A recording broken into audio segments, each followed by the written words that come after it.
Good day, everyone. Welcome to Public Sector Talk with Okambe. Today we'll be interviewing Ms. Mercy M. Situmbeko. She is the Manager of Education, Training and Development in Empower.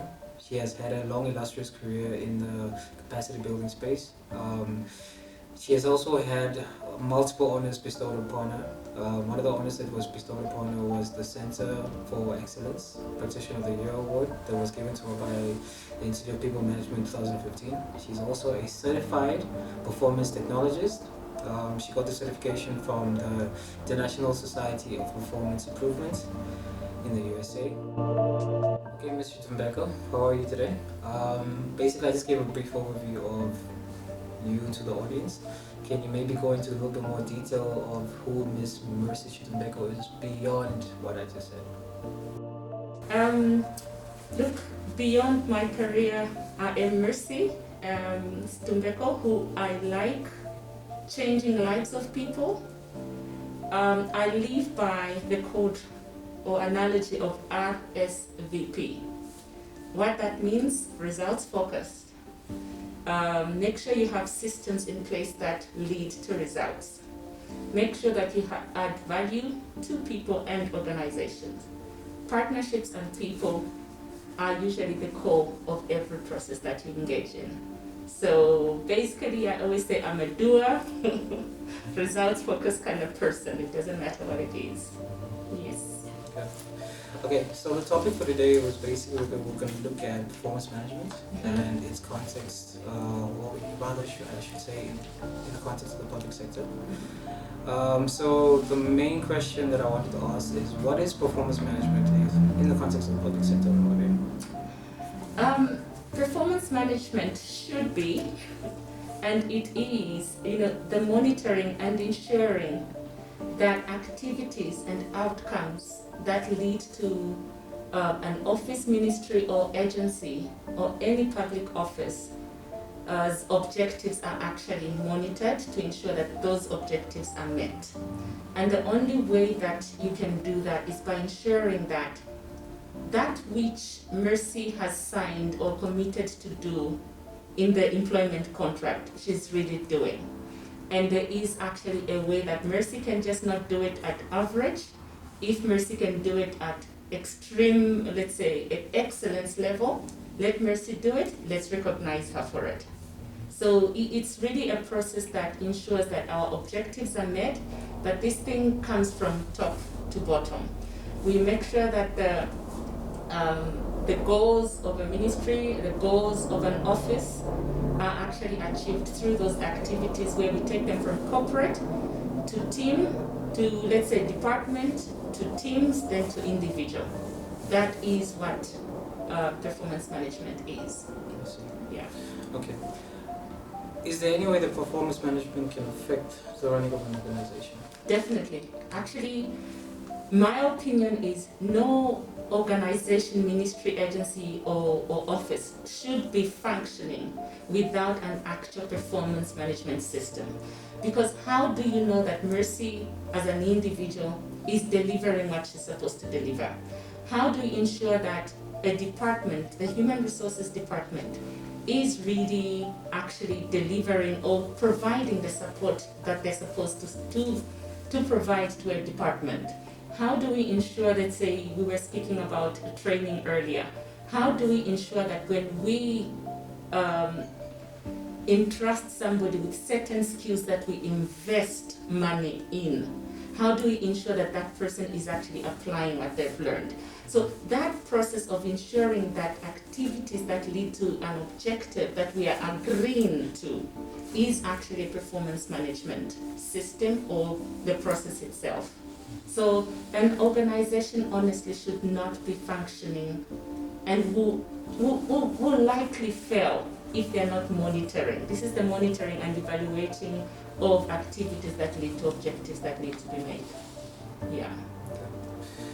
It's currently commonly understood that a lot of individuals within the public sector don't really have a formal education. How can these individuals be incorporated within the formal system? Currently, one of the things that is on my table and that I'm proud to say we have been doing at least now for the past 5 years in Manpower is the recognition of prior learning. Our reality with the whole background is that most of us we came from high school or lack thereof, or from the street and started working. The recognition of prior learning means that you start recognizing people based on their experience, based on their skills that they've acquired over the years. Now, in the public sector, as you have correctly mentioned, we have a lot of people without academic qualification, even school qualification. So this is a way that we can take people and say, okay, we are looking for somebody with these kind of skills, or we're looking for somebody with experience. Have you actually noticed, even when you're calling for, let's say, qualification, an academic qualification, one thing that we ensure that the person has is experience. And we don't do it the other way around. So we need to start focusing on people who have acquired knowledge and experience throughout the years. We're looking for an electrician. Okay, maybe there's certain things that an electrician needs to be knowledgeable on the theory. Let's see, give a person an assessment. So recognition of prior learning is very crucial to the public sector in terms of develop assessments that can show that a person has experience and has knowledge of actually working with their hands. The reality is, guys, it's with these vocational or handy skills that a person can actually really do a job or a work. Whether it's a secretarial, we look at how fast can a person type. Whether they come from the university with a paper, and right now we don't have many of those. So set up a system in the human resources department where you can actually bring in even people without academic qualifications. Say, can you type? And a lot of people tell you, yes, I learned typing through, I was the one who was assisting my niece, I was the one who was assisting, or I started with whichever company in 1990, there was no school for me based on my background, but I can do this and I can do that. Give people those opportunities, and we'll end up with a nation that actually has people with such vast experience who can actually change something, because these people are more results focused than an academic person. And excuse me, I'm not trying to say an academic person is lower. No, I'm trying to say let's give chance to these people with experience, even if they don't have academic qualification. And they are many in our country. They are many in the public sector, and these people can actually do a lot. To a point where currently even the NTA has recognized that we actually need to implement as a nation the recognition of prior learning.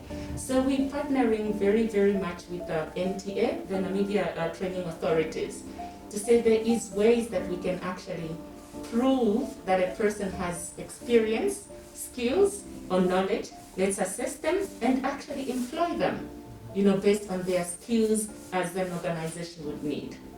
Yeah. You in part answered the follow-up question, but just so the audience can just keep track of the key discussion points. Yes. Could you maybe answer what is basically the importance of onboarding an individual through RPL? The importance of onboarding a person through RPL. I want to say, first of all, remember when a person comes in, most of us, we say we first want somebody to teach them so that they can gain experience, so that they really know the how to.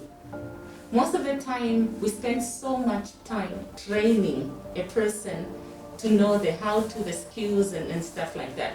However, with recognition of prior learning, the RPL, a person already comes with that knowledge.